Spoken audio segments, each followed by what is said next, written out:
नमस्कार दोस्तों, मैं अंकुर उपाध्याय स्वागत करता हूं आप सभी का एक बार फिर से अपनी नई वीडियो में। एक बार फिर भारतीय बाजार में गिरावट आते हुए दिख रही है, लेकिन ये गिरावट अच्छी है। ये गिरावट अच्छी इसलिए कह रहा हूं मैं क्योंकि ये गिरावट केवल और केवल दिग्गज स्टॉक्स में है। इन्वेस्टर्स की पोर्टफोलियो रिकवर कर रही है। आज बहुत ही, मैं ये कहूंगा, अभी तक अच्छा सेशन रहा है क्योंकि हम लोगों ने सुबह एक फिर से पैनिक देखा मॉर्निंग में। कल तो मतलब भयंकर पैनिक था, मैं आपके साथ डिस्कस करता हुआ दिखा भी था। कल जो सिचुएशन क्रिएट हुई है वो पूरी साल में 10-15 दिन ही होती है। मैंने आपको क्लियरली बोला था, वो सिचुएशन ऐसी होती है जहां पे अगर आप बेच के जा रहे हो तो आप सबसे बड़ी गलती करके जा रहे हो, क्योंकि आप एक ऐसे दिन बेच रहे हो जो एक्चुअली में आपके लिए वेल्थ एडिशन का मौका होता है। आज के सेशन में मॉर्निंग वैसे ही कंटिन्यूअस सेलिंग वाली थी, लेकिन शुरुआती 1 घंटे में ही रिकवरी देखने को मिली। जब मैं अपने दूसरे चैनल पे वीडियो शूट करके अपलोड कर रहा था, अराउंड 10 बजे के समथिंग शूट कर रहा था, तो मैंने आपके साथ डिस्कस किया था कि स्मॉल कैप इंडेक्स जो मॉर्निंग में 1% नीचे था, वो 10 बजे के समथिंग आधा % नीचे रह गया था। फुल मतलब ऑलमोस्ट 50% रिकवर हो गया। एंड करंट सिचुएशन ऐसी है कि वो स्मॉल कैप इंडेक्स हरे निशान में आने को तैयार है, यानी कि फुल्ली रिकवर हो चुका है, आप ये कह सकते हैं। और अगर स्मॉल कैप इंडेक्स ऊपर आ रहा है, दैट मींस इन्वेस्टर्स की पोर्टफोलियो भी ऊपर आ रही होगी। पोर्टफोलियो तेजी में नहीं कहूंगा मैं ये कहूंगा रिकवर। जो मॉर्निंग में एक और पेन दिखा ना, वो शायद पेन खत्म हो रहा होगा। अब एक बड़ी बात, सुबह केवल 550 शेयर्स ऐसे थे जो हरे निशान में थे और बाकी लाल थे। और करंट सिचुएशन में 1130 स्टॉक्स हरे निशान में हो चुके हैं एनएसई पे, करीब 1550 लाल निशान में, यानी कि बढ़ने वाले शेयर्स की संख्या हो गई है डबल जो सुबह के कंपैरिजन में। अभी भी गिरने वाले शेयर्स की संख्या ज्यादा है, नो डाउट, लेकिन ये आपको रिकवरी दर्शा रही है आज की, कि आज रिकवर हो रहा है बाजार। इंडेक्स पे नहीं हो रहा, होगा भी शायद मुश्किल, क्योंकि आज एक्सपायरी प्रेशर दिखेगा हमें, मुझे लगता है।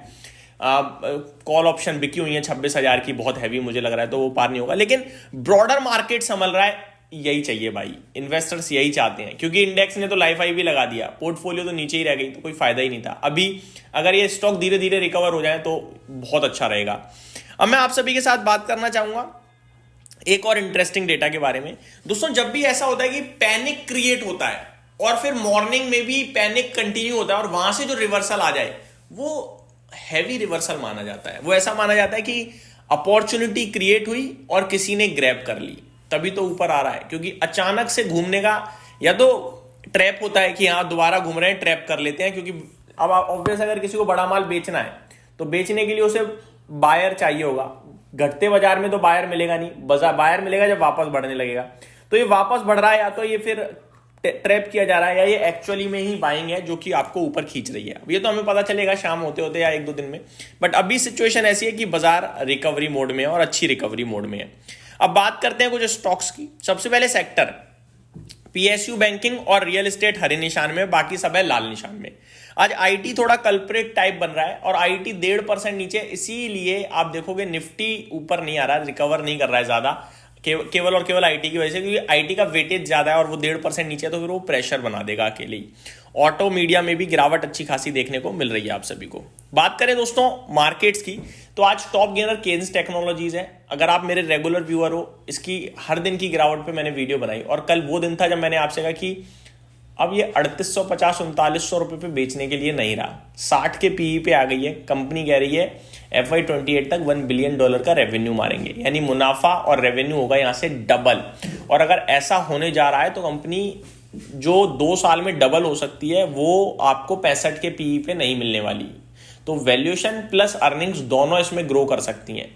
तो ये बेचने का अब समय नहीं है, ये चीज मैंने क्लियर कट बोली थी आपसे कल।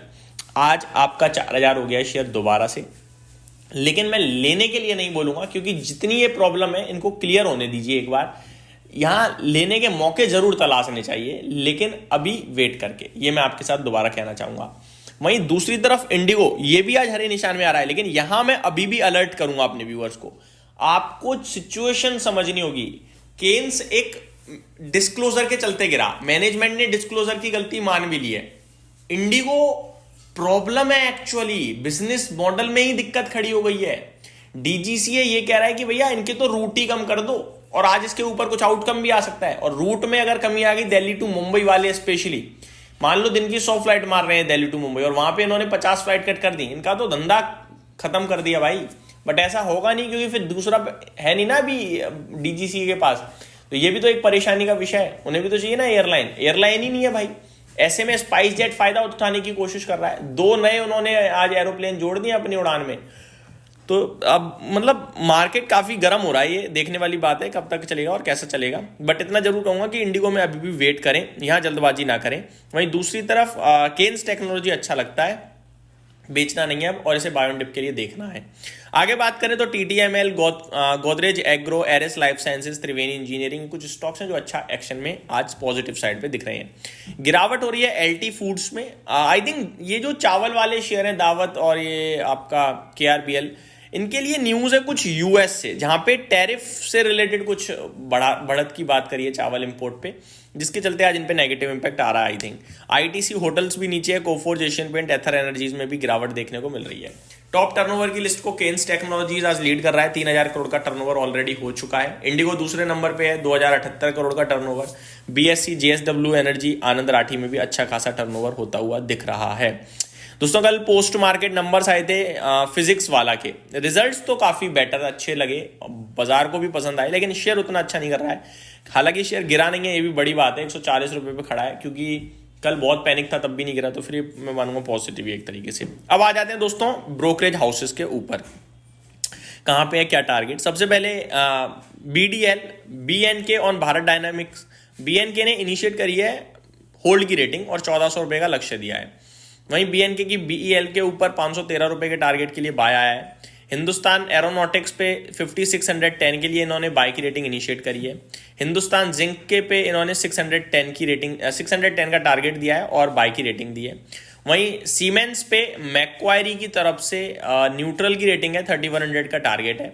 इंडिगो पे बैंक ऑफ अमेरिका की तरफ से बाय की रेटिंग है, 6600 का टारगेट है। ट्रेंड पे मैक्वायरी की तरफ से आउट परफॉर्म की रेटिंग दी गई है और 6000 रुपए का लक्ष्य है। कोफोर्ज पे मॉर्गन स्टेनली की तरफ से ओवरवेट की रेटिंग है, 2030 का टारगेट है। बजाज हाउसिंग फाइनेंस पे सिटी सेल की रेटिंग दे रहे हैं, 92 रुपीज का टारगेट है। होम फर्स्ट फाइनेंस पे सिटी की तरफ से बाय की कॉल इनिशिएट करी गई है, 1380 रुपए का लक्ष्य है। सिटी ने गेल पे बाय रिट्रेट कराया बाय को 205 रुपए के लक्ष्य के लिए। आवास फाइनेंशियर पे सिटी ने अपग्रेड कराया बाय और 560 रुपए का लक्ष्य दिया है। तो ये कुछ स्टॉक्स है जो पसंद आते हुए दिख रहे हैं ब्रोकरेज हाउसेस को। इस वीडियो में सिर्फ इतना ही, उम्मीद करता हूँ डिटेल्स पसंद आई होंगी। Thank you so much for watching this video, have a great day guys.